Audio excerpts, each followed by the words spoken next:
Evening student. तो आज हम लोग क्लास 12 चैप्टर नंबर 12 का लेक्चर नंबर 5 स्टार्ट करेंगे। इसके पहले हमने आपको रदरफोर्ड एक्सपेरिमेंट और रदरफोर्ड मॉडल के बारे में डिस्कस किया था। रदरफोर्ड ने कई सारी चीज़ों के बारे में डिस्कस किया था। प्रोटॉन और न्यूक्लियस की खोज किया था, ये मैंने आपको बताया था। क्लोजेस्ट अप्रोच को डिफाइन किया था हमने, इम्पैक्ट पैरामीटर को डिफाइन किया था हमने, ठीक है ना। B इक्वल टू फार्मूला भी मैंने डिराइव किया था प्रीवियस क्लास में, K Z E square by E alpha into cot theta by 2, ये मैंने डिराइव किया था। जहाँ थीटा आपका स्कैटरिंग एंगल था, जो पार्टिकल्स अल्फा पार्टिकल किस प्रकार से स्कैटर्ड हो रहे थे। आज हम लोग रदरफोर्ड मॉडल की जो कमियां रह गई थी, जो रदरफोर्ड मॉडल के द्वारा सही तरीके से एक्सप्लेन नहीं कर पाए थे रदरफोर्ड, उसको हम आज बोहर्स मॉडल के द्वारा एक्सप्लेन करेंगे। तो रदरफोर्ड मॉडल में कुछ कमियां थी, ड्रॉबैक था उनका, उसको आज हम लोग बोहर्स मॉडल के द्वारा एक्सप्लेन करेंगे। और बोहर साइंटिस्ट ने बहुत इम्पोर्टेंट रूल्स को दिए हैं एटम के अबाउट, इलेक्ट्रॉन के बारे में, कि किस प्रकार से इलेक्ट्रॉन हमारा रिवॉल्व करता है अबाउट द न्यूक्लियस और किस एनर्जी लेवल के साथ रिवॉल्व करता है। अलग अलग ऑर्बिट बताया उन्होंने, स्टेबिलिटी ऑफ इलेक्ट्रॉन्स बताया उन्होंने, एनर्जी लेवल ऑफ इलेक्ट्रॉन्स बताया इन द ऑर्बिट। मतलब ये कहा जाए कि आज के समय में एटम के बारे में जितनी सारी चीजें बोहर ने बताई है वो बहुत इंपॉर्टेंट है according to Planck quantum theory. Planck quantum theory के हिसाब से नील्स बोहर ने क्या क्या बताया है वो हम डिस्कस करने जा रहे हैं। और इसके पहले रदरफोर्ड मॉडल जब एक्सप्लेन हुआ था 1911 में, 1911 में ये एक्सपेरिमेंट जब एक्सप्लेन हुआ है तो ये 1913 में है, ठीक है ना। 1913 2 साल बाद, कुछ जगह 1915 में भी मिलता है बुकों में, बट समझ जाएं आप यही समय था। तो 1913 अभी हम लेके चलेंगे, ठीक है ना। इनका ये पास्टुलेट है, कोई एक्सपेरिमेंटल स्टडी नहीं है। जो बोहर ने दिया है पास्टुलेट दिए हैं। पास्टुलेट और एक्सपेरिमेंट में डिफरेंस है। एक्सपेरिमेंट में किया जाता है ऑब्जर्वेशन, पास्टुलेट में बताया जाता है थ्योरेटिकल कि ये ऐसा होता है, एनालिसिस करते हैं और थ्योरेटिकल एनालिसिस करके एक रिजल्ट बनाते हैं, दैट इज कॉल्ड पास्टुलेट, ठीक है ना। पास्टुलेट आपने मैथमेटिक्स में भी पढ़े होंगे, जहाँ पे ज्योमेट्री पढ़े होंगे उसमें पास्टुलेट पढ़े होंगे। तो यहाँ पे बोहर्स के पास्टुलेट पढ़े होंगे, क्योंकि एक्सपेरिमेंटल नहीं है ये, तो हम लोग पास्टुलेट पढ़ेंगे। समझ गए पास्टुलेट क्या होते हैं, ठीक है ना। थ्योरी जो हम एक्सपेरिमेंट के थ्रू बनाते हैं तो एक्सपेरिमेंटल थ्योरी बनती है। जो हम एनालिसिस करते हैं कि ऐसा होना चाहिए और उसको बाद में हम थ्योरेटिकल ही प्रूव कर देते हैं, वो होते हैं पास्टुलेट हमारे। तो हेडिंग लगाएंगे सभी लोग। आज की हेडिंग है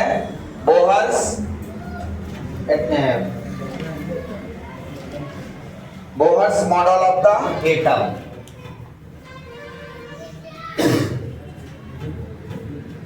Bohr's model of the atom. बात है 1913 की।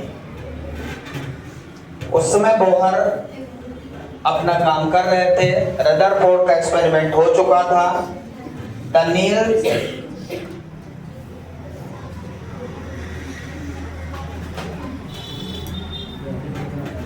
Neil Bohr modified the Rutherford model. Modified the Rutherford model. Rutherford model, ठीक है ना। On the basis of Planck's, on the basis of Planck's theory. Planck's theory के हिसाब से बोहर ने क्या किया, रदरफोर्ड मॉडल को मॉडिफाई किया। रदरफोर्ड मॉडल का मॉडिफिकेशन हमारा बोहर्स मॉडल है, ये हमें ध्यान रखना है। तो इनके क्या कमियां रह गई थी रदरफोर्ड मॉडल में?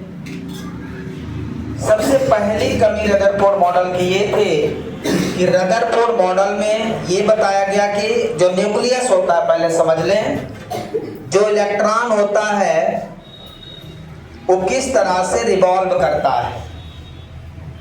रदरफोर्ड ने ये कहा कि इलेक्ट्रॉन न्यूक्लियस के चारों रिवॉल्व करता है, लेकिन एक डिफिनिट ऑर्बिट नहीं पता उनको ऑर्बिट के बारे में नहीं पता था, बस रिवॉल्व करता है ये बताया था उन्होंने। लेकिन यदि रिवॉल्व करता है और यदि इलेक्ट्रॉन रिवॉल्व करता है तो अपनी एनर्जी कंटिन्यूअसली लॉस करेगा। तो जैसे उन्होंने कहा कि इलेक्ट्रॉन रिवॉल्व करता है तो इलेक्ट्रॉन यहां से ऐसे ऐसे जाएगा और एनर्जी लॉस करता रहेगा, यहां से यहां जाएगा, यहां से यहां जाएगा, यहां से यहां जाएगा और फिर यहां पे पहुंच जाएगा, पूरी एनर्जी लॉस कर देगा। जब भी एनर्जी हम देंगे इलेक्ट्रॉन को और इलेक्ट्रॉन क्या करता रहेगा, रिवॉल्व करके न्यूक्लियस में पहुंच जाएगा और अपनी पूरी एनर्जी लॉस कर देगा। एनर्जी पूरी लॉस कर देगा, प्रैक्टिकली ऐसा कोई एटम है ही नहीं। एनर्जी पूरी लॉस करना मतलब एटम डज नॉट एग्जिस्ट। ऐसी कंडीशन एटम की हो ही नहीं सकती कि वो अपनी पूरी एनर्जी को लॉस कर दे, उसके पास कोई एनर्जी ही ना रहे। हो सकता है क्या ऐसा कि एटम में कोई एनर्जी ही ना रहे, पूरी एनर्जी वो लॉस कर दे, जो एनर्जी दे लॉस कर दे, क्योंकि ये लॉस करते करते न्यूक्लियस में पहुंच जाएगा। ऐसा रदरफोर्ड ने कहा। प्रैक्टिकली डज नॉट एग्जिस्ट, ये एग्जिस्ट ही नहीं करता, ऐसा एटम एग्जिस्ट ही नहीं है इस कंडीशन पे कि पूरी एनर्जी को लॉस कर दो न्यूक्लियस में चला जाए। न्यूक्लियस में चला जाएगा क्या इलेक्ट्रॉन? एटम इलेक्ट्रॉन घूमते घूमते न्यूक्लियस में चला जाएगा? बोहर के हिसाब से नहीं हो सकता ऐसा। तो बोहर ने क्या बताया कि उन्होंने कहा कि जो इलेक्ट्रॉन होता है ना, वो एक डिफिनिट ऑर्बिट में रिवॉल्व करता है। ये जो बोहर ने बताया एक ऑर्बिट, उन्होंने ऑर्बिट का नाम बताया। प्लांक क्वांटम थ्योरी के अकॉर्डिंग इनमें सेल होते हैं। क्या होते हैं? सेल, KLM, और हर सेल में एक डिफिनिट इलेक्ट्रॉन्स होते हैं और हर इलेक्ट्रॉन अपने सेल में, अपने ऑर्बिट में एक डिफिनिट एनर्जी लेवल से रिवॉल्व करते हैं। डिफिनिट एनर्जी लेवल का मतलब ये है कि जिस भी एनर्जी लेवल के साथ इलेक्ट्रॉन इसमें रिवॉल्व करेगा वो डिफिनिट होगी, लेकिन जो एनर्जी इसकी है वो इसकी नहीं होगी। इसकी एनर्जी लेवल अलग होगी, इसकी एनर्जी लेवल अलग होगी, अलग अलग ऑर्बिट की अलग अलग एनर्जी लेवल होगी। सबसे कम एनर्जी लेवल उस ऑर्बिट की होगी जो ऑर्बिट न्यूक्लियस के जितना पास है।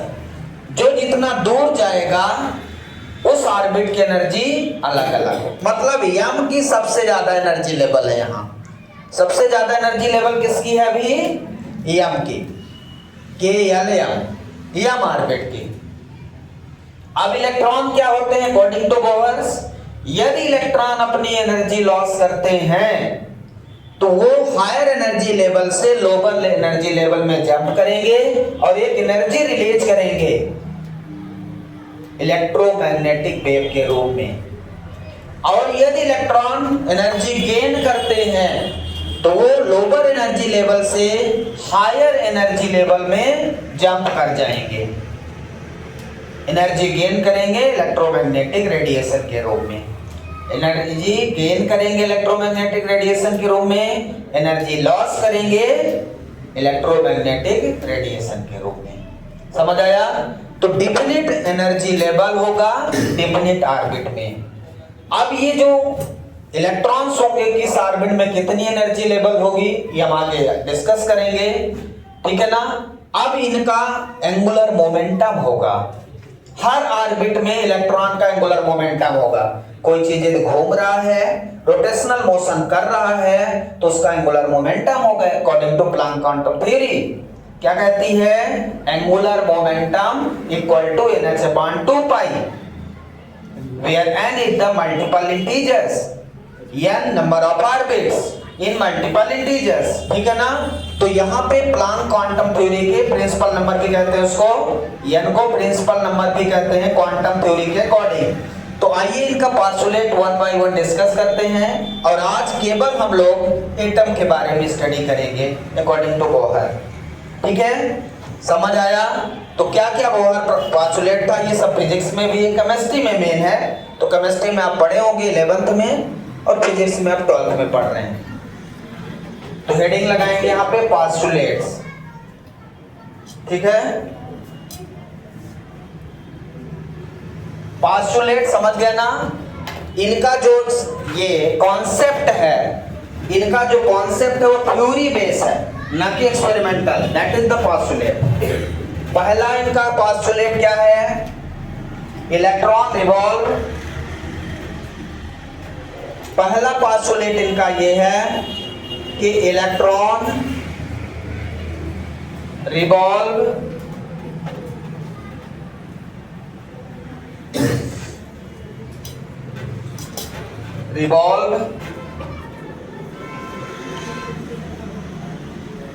इन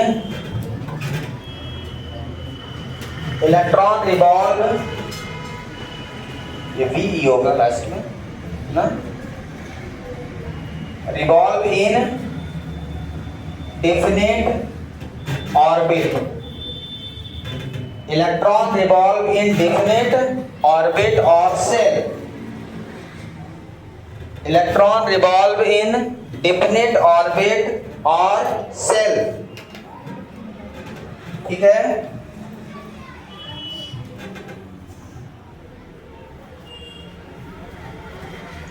These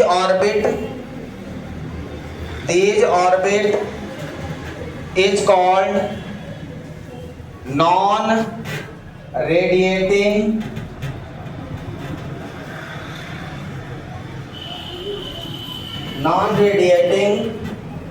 orbit. Non-radiating orbit. This orbit is called non-radiating orbit और स्टेशनरी ऑर्बिट, और स्टेशनरी ऑर्बिट, ठीक है ना। Electron revolve in definite orbit or shell. These orbit is called non-radiating orbit और stationary orbit। Non radiating orbit का मतलब जिस orbit में इलेक्ट्रॉन रिवॉल्व कर रहा है, वो इलेक्ट्रॉन अपनी कोई एनर्जी रेडिएट नहीं करता उस ऑर्बिट में। उस ऑर्बिट में इलेक्ट्रॉन एक डेफिनेट एनर्जी लेवल के साथ रिवॉल्व करता रहेगा। एनर्जी लॉस करेगा या गेन करेगा तो अपना ऑर्बिट चेंज करेगा।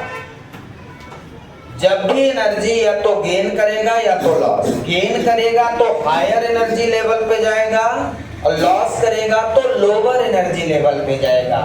अभी जो हम बात कर रहे हैं डेफिनेट ऑर्बिट, जैसे किसी भी एटम को हम बना सकते हैं। यहाँ पे मान लो हम सोडियम एटम की बात करें, ठीक है, किसकी? सोडियम।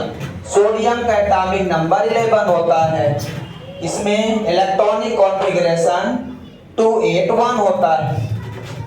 कितना होता है? 281। तो फर्स्ट ऑर्बिट में ये न्यूक्लियस है हमारा, फर्स्ट ऑर्बिट में 2 इलेक्ट्रॉन, सेकेंड में 8, और थर्ड ऑर्बिट में कितने इलेक्ट्रॉन होंगे? 1 इलेक्ट्रॉन। तो हर ऑर्बिट में, ये ऑर्बिट है, इसको क्या बोलते हैं? ऑर्बिट। हर ऑर्बिट में इलेक्ट्रॉन की एनर्जी लेवल क्या होगी? डिफिनेट होगी। समझ आया? लेकिन ये नहीं कह सकते कि जो एनर्जी इसमें है वही एनर्जी इस इलेक्ट्रॉन की है।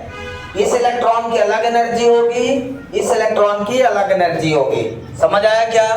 यदि मैं एनर्जी लेवल की बात करूं, यदि E1 है, E2 है और E3 है, तो यहाँ पे मैं लिख सकता हूँ E1 greater than E2 greater than E1, sorry E3 greater than E2 greater than E1।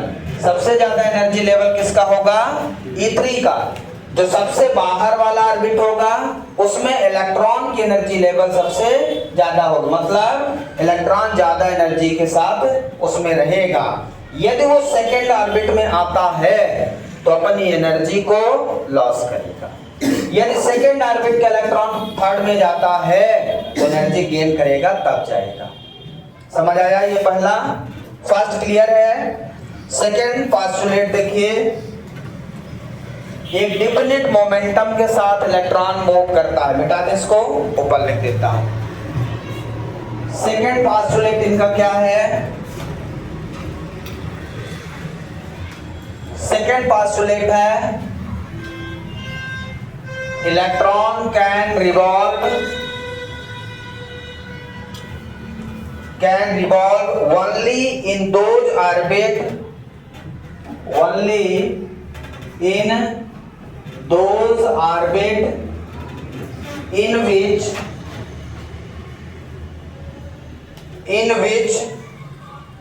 its angular momentum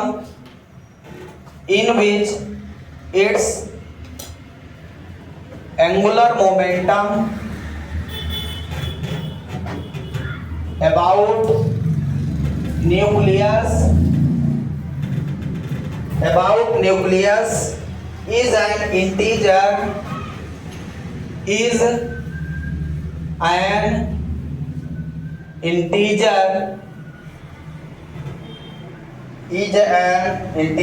multiple of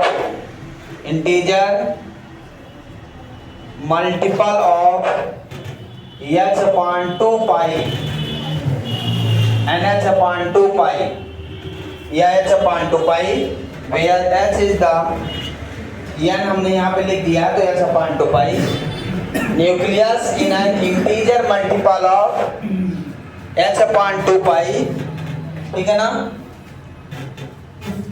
h upon 2 pi क्या होता है? Angular momentum. एंगुलर मोमेंटम तब आता है जब कोई चीज घूमता हो। समझ आया क्या?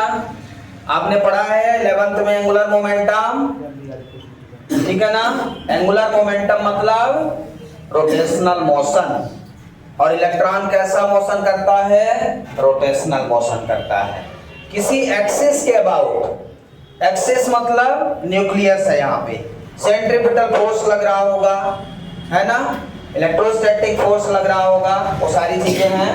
तो एक एक्सिस, एक सेंटर पॉइंट के अबाउट घूम रहा होगा। जैसे आपको पता है कि सन के चारों ओर अर्थ रिवॉल्व कर रही, तो क्या सन बांध के रखा है? सेंट्रीपिटल फोर्स के द्वारा ही वो बंधा हुआ है, वैसे ही रिवॉल्व कर रहा है जैसे इलेक्ट्रॉन रिवॉल्व कर रहा है। तो इसका एंगुलर मोमेंटम कितना होगा? वेयर h क्या है यहाँ पे? Planck constant. इसकी वैल्यू आप सभी को याद होगी, 6.62 into 10⁻³ जूल सेकेंड, ठीक है? वैल्यू सबको याद है। अब ये क्या कहता है? Electron can revolve only in those orbits in which it's angular momentum about nucleus.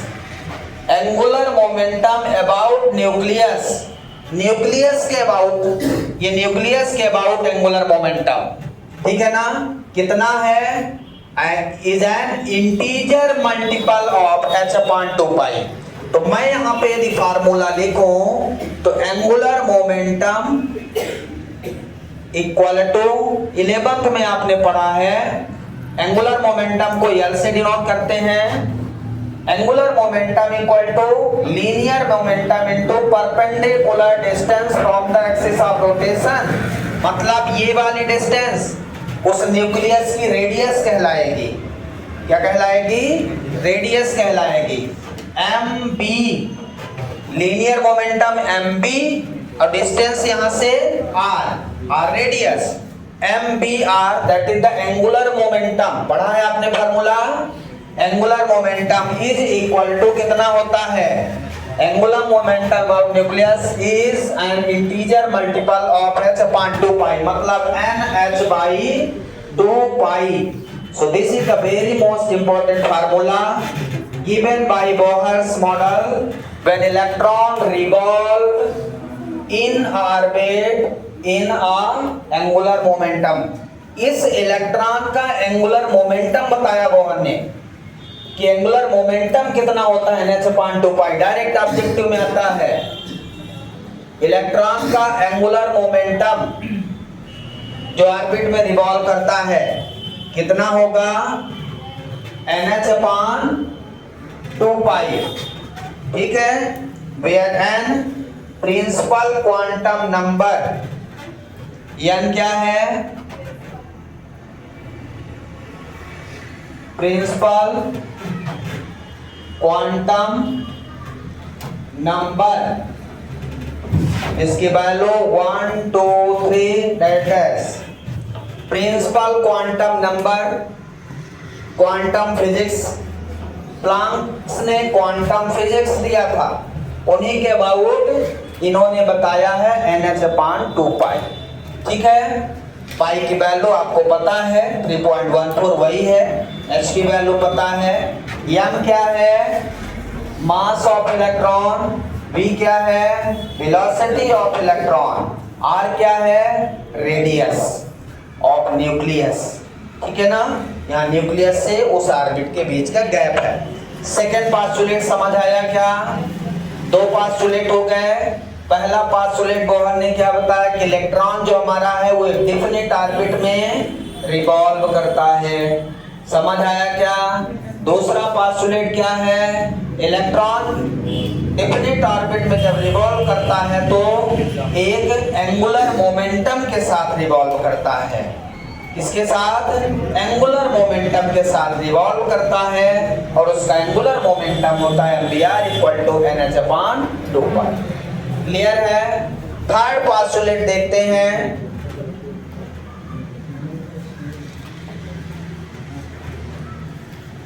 Third postulate क्या है इसका, मिटा दे ऊपर, सबने लिख लिया। थर्ड पास्टुलेट ये है कि जब इलेक्ट्रॉन लोअर एनर्जी लेवल से हायर एनर्जी लेवल या हायर एनर्जी लेवल से लोअर में रेडिएट करता है, अब यहां पे देखें, when an electron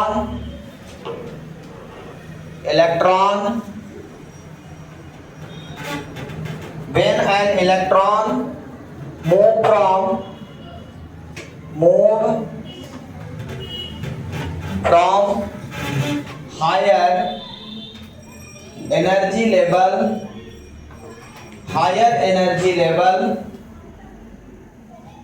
to lower energy level,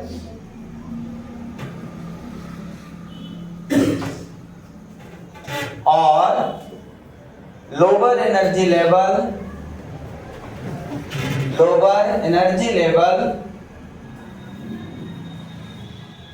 to higher energy level,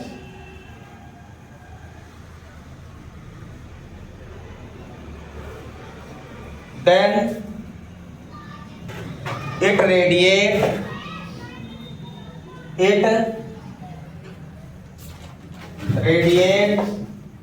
electromagnetic radiation, it radiate energy, ठीक है, in the form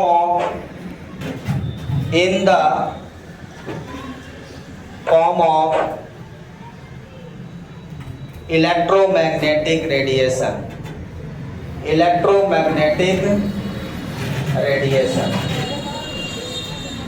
ठीक है।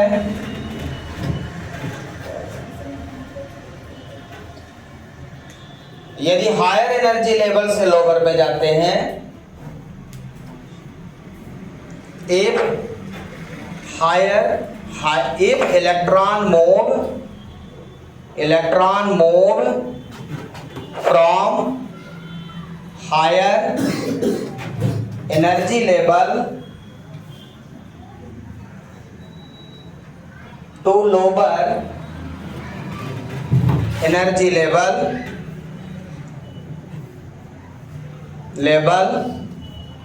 then it loses the energy in the form of electromagnetic radiation। समझ आया क्या?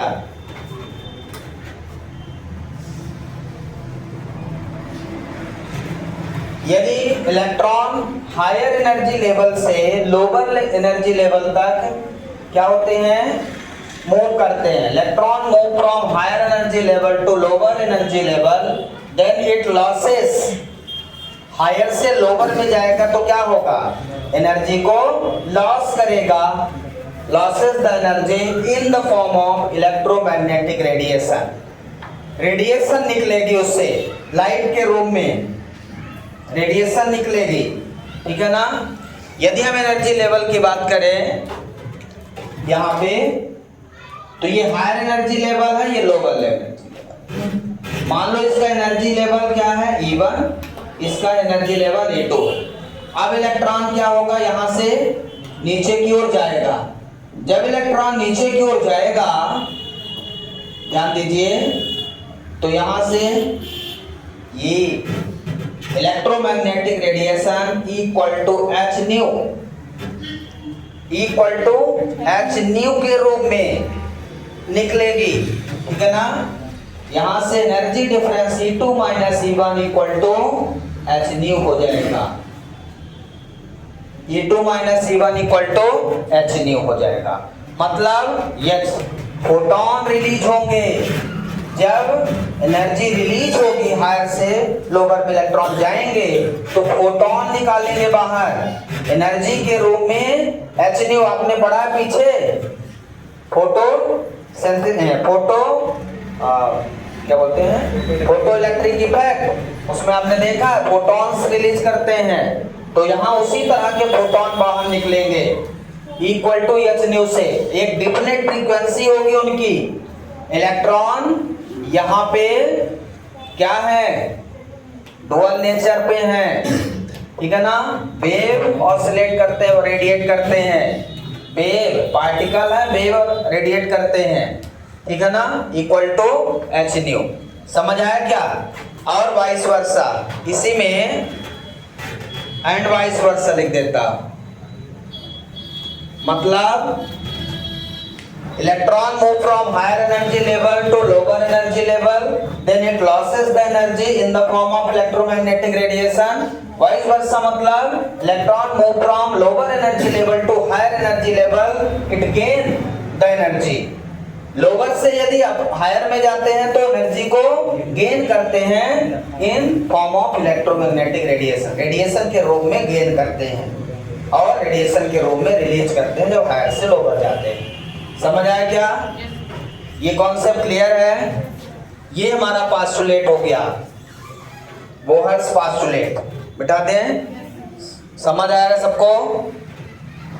तो बहुत इंपॉर्टेंट पास्टुलेट है ये। एनर्जी जब इलेक्ट्रॉन जंप करते हैं एक ऑर्बिट से दूसरे ऑर्बिट में, तब एनर्जी या तो गेन करते हैं या तो लॉस करते हैं इलेक्ट्रोमैग्नेटिक रेडिएशन के रूप में। इस पॉइंट को याद रखना है, ठीक है ना। और एनर्जी लेवल मैंने यहाँ पे बताया है, E2 minus E1 equal to H nu रहेगा। समझ आया क्या? और इसके बाद यदि दोनों एनर्जी लेवल एक ही हो जाए, मतलब E1 E2 के बराबर हो जाए, तो क्या होगा? कोई रेडिएशन नहीं होगा, कोई एनर्जी लॉस नहीं होगी, जो इस तरह से कांस्टेंट रिवॉल्व करता रहेगा इलेक्ट्रॉन। जिस भी ऑर्बिट में इलेक्ट्रॉन रिवॉल्व करता है वो अपनी एक कांस्टेंट एनर्जी लेवल से रिवॉल्व करता है। अब इलेक्ट्रॉन या तो एनर्जी को लॉस करेगा या तो गेन करेगा, तभी अपना ऑर्बिट चेंज करेगा, तभी वो एनर्जी रिलीज करेगा, तभी वो hν निकलेगा। ठीक है ना, अदरवाइज कुछ नहीं होना है। अब हम इनका निकालेंगे क्या, रेडियस। अगला नंबर, फोर्थ नंबर क्या है, when an electron revolve in an circular orbit, when an electron revolve in an circular orbit, then revolve in circular orbit for the dynamic equilibrium,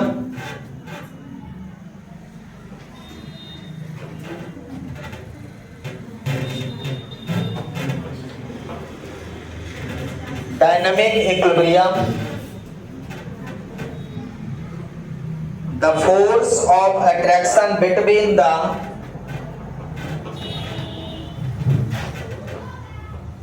force of attraction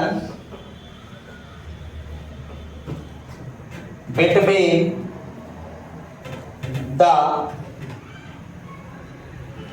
electron and the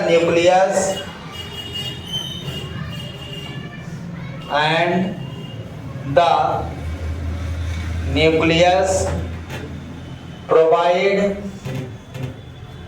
necessary centripetal force, provide necessary centripetal force for the motion of electron in circular path, for the motion of electron in circular path। Electron जब revolve करता है एक निश्चित orbit में, तो उसको centripetal force कौन provide करता है। जैसे मून रिवॉल्व कर रहा होगा तो मून को सेंट्रीपिटल फोर्स कौन प्रोवाइड कर रहा है, अर्थ के कारण मून रिवॉल्व कर रहा है। तो अर्थ का जो सेंट्रीपिटल फोर्स है जो प्रोवाइड कर रहा है मून को, वो फोर्स और अर्थ और मून के बीच में लगने वाला ग्रेविटेशनल फोर्स इक्वल होते हैं। यहाँ पे दो फोर्स हैं, एक सेंट्रीपिटल फोर्स, दूसरा इलेक्ट्रोस्टैटिक फोर्स, क्योंकि यहाँ चार्ज के बीच में फोर्स लग रहा है, तो दोनों फोर्स क्या रहेंगे, इक्वल रहेंगे। समझ आया क्या? तो centripetal force is equal to gravitational electrostatic force, centripetal force equal to electrostatic force. समझ आया क्या? तो जो इलेक्ट्रॉन यहाँ पे रिवॉल्व कर रहा है, ये न्यूक्लियस है, न्यूक्लियस के चारों ओर इलेक्ट्रॉन जो हमारा रिवॉल्व कर रहा है, ये न्यूक्लियस है जिसमें प्रोटॉन और न्यूट्रॉन है। आपको एक चीज याद है क्या कि इलेक्ट्रॉन यदि पहले ऑर्बिट में क्लॉकवाइज रिवॉल्व करते हैं तो दूसरे ऑर्बिट में, ये पता है सबको? ठीक है, अच्छी बात है। तो क्या है ये, एक सेंट्रीपिटल फोर्स और इलेक्ट्रॉन और प्रोटॉन के बीच में इलेक्ट्रोस्टैटिक फोर्स बराबर होते हैं। तो यहाँ पे centripetal force mv²/r equal to इसके बीच में electrostatic force K Q1 Q2/r²। Q1 Q2 charge है प्रोटॉन और इलेक्ट्रॉन के, ठीक है ना। न्यूक्लियस मतलब न्यूक्लियस और इलेक्ट्रॉन के बीच में, तो न्यूक्लियस के अंदर प्रोटॉन है, ठीक है। तो इसको सेट कर लें, mv²/r Q1 charge of electron, Q1 को मैं मान लेता हूं चार्ज ऑफ इलेक्ट्रॉन, ठीक है ना। और Ze charge of nucleus, previous class में मैंने रेडियस फाइंड किया था न्यूक्लियस की, तब भी फार्मूला यूज किया था, आपको याद होगा। तो कितना लिख देंगे इसको, ZE Q2 को हमने क्या लिख दिया, ZE न्यूक्लियस का चार्ज डिवाइडेड बाई r²। एक r कटेगा, कट जाएगा, यहां से वेलोसिटी फाइंड कर लें, ठीक है ना। Radius of nth orbit of Bohr model find करेंगे, ठीक है ना। तो ये फार्मूला हम यूज कर सकते हैं आगे, क्या, mv² =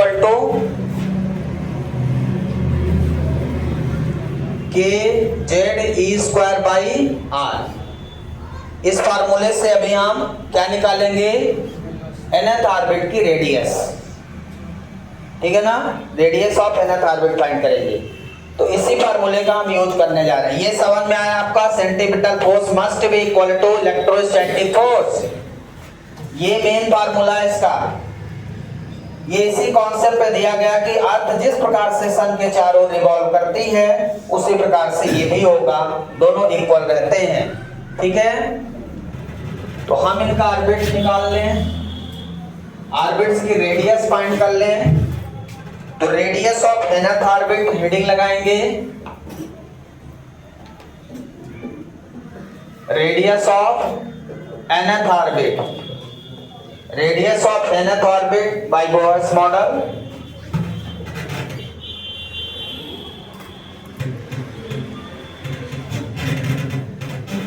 ठीक है।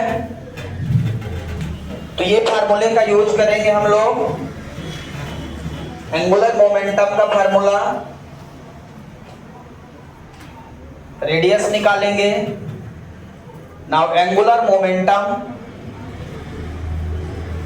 mvr = nh/2π।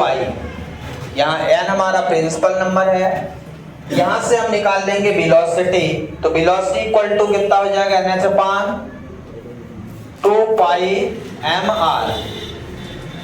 2πmr। ये वेलोसिटी हमने निकाल लिया, ठीक है ना। अब हम इस इक्वेशन का यूज करेंगे और b की वैल्यू उसमें रख देंगे। इसको मिटा दें, ये लिख लिया ना सबने।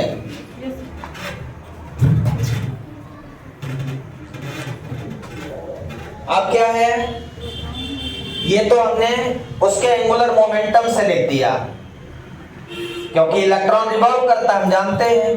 क्यों रिवॉल्व करता है, क्योंकि उसमें एक फोर्स लग रहा होगा। कौन सा फोर्स लग रहा होगा, सेंटीमीटर फोर्स लग रहा है। सेंटीमीटर फोर्स किस फोर्स के बराबर है, इलेक्ट्रोस्टैटिक फोर्स के। Now centripetal force Fc = electrostatic force, static force Fe, यही कंडीशन है। ये रेडियस निकालना है तब के लिए है nth ऑर्बिट का, ठीक है। mv² / r = kEZe/r²। सही है।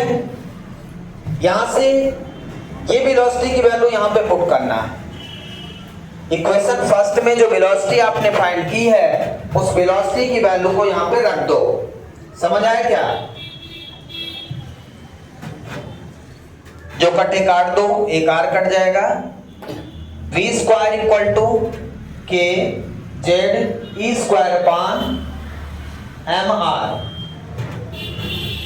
ऐसा हो जाएगा।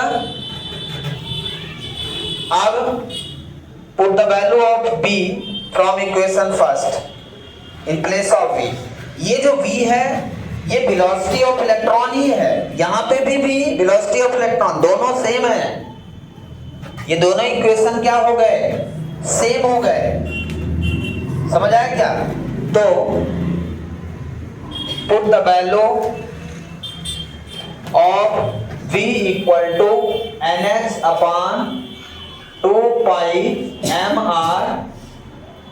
In equation second. ये b की वैल्यू फर्स्ट इक्वेशन की यहां पे रख दो। समझ आ रहा है। तो क्या हो जाएगा बोलिए, nh/2 2 पाई एम आर का square is equal to K Z E square by R M R. सही है। अब यहां से हो जाएगा N square H square divided by 4 pi square M square R square, जो कटे काट दीजिए एम आर, एक आर कट जाएगा एक एम कट जाएगा, ठीक है ना। अब यहां से मुझे निकालना है स्मॉल आर। क्या निकालना है? Small R, radius. तो आर ये एक बचेगा, इसको इधर भेज दो, N square H square upon 4 pi square M R equal to K Z E square. सही है। एम आर एक कट गया, एक एम आर बचा, तो ये आर को यहां भेज दीजिए, ये टर्म को यहां भेज दीजिए, तो कितना हो जाएगा? N square H square upon 4 pi square M K Z E square equal to small R. ठीक है, ये आर की वैल्यू आ गई, आर इक्वल टू कितना लिख दिया हमने। ठीक है, अब के की वैल्यू यदि आप रखना चाहें तो 1/4 पाई एप्सिलॉन नॉट रख सकते हैं, रख दो। के की वैल्यू भी रख देता हूं यहां पे, जिसके कॉन्सेप्ट के साथ यहां पे एप्सिलॉन नॉट के रूप में आंसर आ जाएगा। यहां तक लिख लिया। के की वैल्यू रख दें, पुट द वैल्यू ऑफ के electrostatic force constant 1/4 pi epsilon not. के की वैल्यू कितनी होती है? 1/4 पाई एप्सिलॉन नॉट, यहां के की जगह रख दो। तो कितना हो जाएगा बताइए? R equal to N square H square divided by 4 pi square M, K की जगह 1/4 pi epsilon naught Z E square. सही लिखा है। तो देखिए क्या क्या कट जाएगा, 4 से 4 कट जाएगा, एक पाई कट जाएगा, एप्सिलॉन नॉट ऊपर चला जाएगा ना, तो ये हो जाएगा epsilon naught N square H square divided by pi M Z E square. So this is the radius of nth orbit. ये है radius of nth orbit. nth orbit के रेडियस आपने फाइंड कर लिया है, समझ आया क्या? एप्सिलॉन नॉट की वैल्यू कांस्टेंट है, एच की वैल्यू कांस्टेंट है, पाई की वैल्यू कांस्टेंट है, एम हमारा कांस्टेंट है मास ऑफ इलेक्ट्रॉन, ई हमारा कांस्टेंट है, जेड। अब जिस एटम की बात आप कर रहे हो उसके लिए जेड कांस्टेंट है। मतलब यहां पे एन किस ऑर्बिट की बात कर रहे हो? Number of orbit. तो अब हम यहाँ पे इसकी होल वैल्यू यदि हम बात करें तो radius directly proportional to N square. Number of orbit, radius N square का डायरेक्टली प्रोपोर्शनल है। मतलब जैसे जैसे ऑर्बिट बढ़ेगा वैसे वैसे रेडियस बढ़ेगी। जैसे जैसे ऑर्बिट बढ़ेगा फर्स्ट ऑर्बिट की रेडियस कम होगी, सेकेंड ऑर्बिट की रेडियस ज्यादा होगी, थर्ड ऑर्बिट की रेडियस और ज्यादा होगी। तो हम एन ऑर्बिट की रेडियस यहाँ पे लिखने जा रहे हैं और इसकी पूरी न्यूमेरिकल वैल्यू लिखने जा रहे हैं। समझ आया क्या? नोट डाउन कर लिया पूरा? यहां तक पूरा नोट कर लिया? ठीक है। अब इसका न्यूमेरिकल वैल्यू क्या होगा बताइए? सारी वैल्यू कांस्टेंट है, पूरी वैल्यू रख दीजिए, ठीक है ना। हाइड्रोजन एटम की मैं बात करूं, हाइड्रोजन एटम की बात करूं तो हाइड्रोजन एटम के लिए जेड की वैल्यू 1 होती है। हाइड्रोजन एटम के लिए जेड की वैल्यू कितनी होगी? 1 होगी। और हाइड्रोजन एटम की यदि मैं बात करूं तो इसमें केवल एक ऑर्बिट होता है, यहां न्यूक्लियस होगा और ये ऑर्बिट होगा। आपको याद है हाइड्रोजन एटम में केवल एक ऑर्बिट होता है, तो n की वैल्यू कितनी हो गई यहाँ पे 1, और एक ही इलेक्ट्रॉन होता है इसमें। तो m हमारा क्या है, मास ऑफ इलेक्ट्रॉन 9.1 10⁻³ kg। सारी वैल्यू पता है, पाई की वैल्यू, m की वैल्यू, h की वैल्यू, सबकी वैल्यू पता है, ये वैल्यू रख देंगे। तो यहां से रेडियस हाइड्रोजन एटम के लिए आ जाएगा 0.53 एंगस्ट्रॉम। फर्स्ट ऑर्बिट के लिए हम r1 लिखते हैं, तो 0.53 एंगस्ट्रॉम न्यूमेरिकल वैल्यू आ जाएगी। n की भी वैल्यू मैंने जब रख दिया तब ये radius of first orbit, radius of first orbit, first orbit मतलब हाइड्रोजन एटम।